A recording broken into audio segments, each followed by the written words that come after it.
Hari pertama pendaftaran calon kepala daerah di Makassar menyisakan cerita, khususnya dalam teknis pengamanan oleh aparat kepolisian.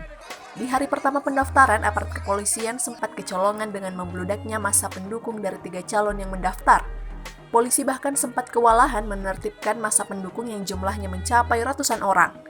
Beruntung tak terjadi kegaduhan dalam momen pendaftaran yang berlangsung pada Jumat 4 September kemarin. Puluhan personel aparat kepolisian juga terlihat cukup sigap menghalau massa agar tetap menjaga jarak dan protokol kesehatan.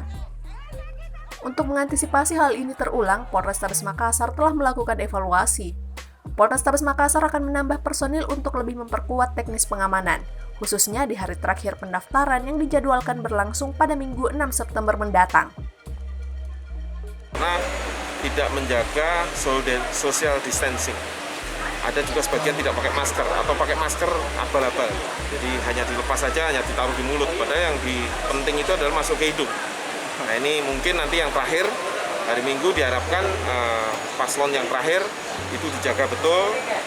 Kalau memang perlu tidak perlu banyak, karena masuk sini juga sedikit. Sudah dibatasi oleh aturan dari KPU yaitu hanya sebatas 15 orang dengan menggunakan ID. Selebihnya hanya nunggu di luar. Nah yang nunggu di luar ini yang rawan karena pasti susah sekali untuk social distancing. Sesuai jadwal, pasangan bakal calon yang akan mendaftar adalah Munafri Arifuddin Rahman Bando. Bakal pasangan calon yang diusung Demokrat dan P3 ini memang dijadwalkan oleh KPU di hari terakhir. Dari Makassar, Suparman, Fajar.co.id melaporkan.